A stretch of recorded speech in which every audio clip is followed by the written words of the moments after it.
안녕하십니까, 강동수 법무사입니다. 2019년 4월 19일 강법무사 TV 시작하겠습니다. 오늘은 아침에 날씨가 좀 흐리네요. 그래도 기분은 상쾌하게 하시고 마음 먹기에 따라 우리의 기분도 뭐 바뀔 수 있는 거니까요. 상쾌하게 하시고 하루를 시작하셨으면 좋겠습니다. 오늘은 이제 임대차 관계 주택임대차 보호법의 적용받으려면 적법한 임대인이어야 하고, 또 임대인은 누가 될 수 있고 또 임차인은 누가 될 수 있는지 그거에 관해서 설명드리겠습니다. 임대인의 자격에서 보통 이제 소유자는 당연히 될 것이고 공유자도 당연히 됩니다. 근데 공유자는 공유라는 것은 이 건물을 2명, 뭐 3명 이렇게 여러 명이 지분의 형태로 갖고 있는 것을 공유다 이렇게 표현하는데요. 공유자는 법상으로는 이 지분이 과반수 이상이 돼야지만 그분이 임대차 관계를 내줄 수 있는 거예요. 그러니까 지분이 과반수 이상이어야 되는데, 근데 뭐 이거는 민법상 규정이 이건데, 이 임의 규정이니까 공유자끼리 뭐 임대차는 어떻게 한다 이렇게 하면 그 규정에 따라서 하면 되는 겁니다. 그 다음에 문제가 되는 것은 이런 경우 있잖아요. 내가 이 건물에 잔금을 다 치르고 매수인이에요. 아직 소유권 이전 등기는 하지 않았어요. 그래도 임대차를 내줄 수 있냐? 그런 사람한테 받아도 되냐?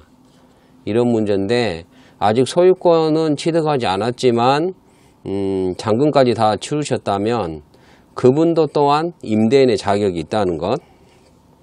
그 다음에 임대인에서 가장 문제가 되는 것이 남편 명의의 부동산을 와이프가 임대차 내주는 경우, 이런 경우 다 믿고 하시죠. 그리고 뭐 와이프 부동산을 남편이 와서 하는 경우, 근데 이제 실례에는 그 남편 부동산을 와이프가 뭐 남편이 출장 갔다든지 이러한 식의 이유를 대면서 임대차 관계 임대차를 내주는 경우인데, 보통의 경우는 문제가 없습니다. 그게 실질적으로 맞으니까요.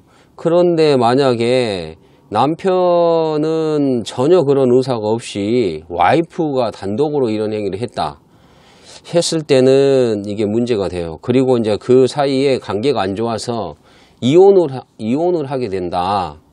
그랬을 때는 우리나라는 그 소유자는 등기부상 그 기재되어 있는 사람이 소유자이기 때문에 소유자는 남편만이에요. 등기부상 그렇게 기재가 되어 있다면. 그렇기 때문에 이 임대인의 자격은 남편만이 있는 거고, 이 와이프는 대리를 하는 대리의 개념으로 오는 것인데, 그러한 경우에는 유임장을 꼭 확인하셔야 됩니다. 보통 확인 안 하시죠. 근데 100에 하나는 그게 대리권 없이 와서 하는 행위인 경우가 있습니다. 그러니까 유임장을 꼭 확인해 보시는 게 좋겠습니다. 실질상 할 수 있는지 없는지는 잘 모르겠지만 하시는 게 법적으로는 맞다. 근데 없고 그런 유임장이나 없이 계약을 했는데 그럼 나중에 어떻게 보호를 받을 수 있겠느냐? 그 문제가 이제 좀 표현대리라는 개념이 있는데 이런 거죠. 나는 그 사람의 남편의 대리인이라고 믿을 만한 정당한 이유가 있었다. 그러면 표현대리를 적용시킬 수 있겠는데, 표현대리를 적용하기에는 조금 무리가 있어요. 이런 경우에는. 근데 이제 보통은 이렇게 해결되는 경우가 많겠죠. 남편이 대리권은 주지 않았는데 와이프가 한 경우에 남편이 명시적으로 추후에 인정해 준다든지, 아니면 묵시적으로 인정해 주는 것이 있는데, 어떤 경우냐, 임대차 계약의 보증금이나 월세를 남편 명의 통장으로 넣었더니 그걸 받고 아무런 말을 안 는다. 그 다음에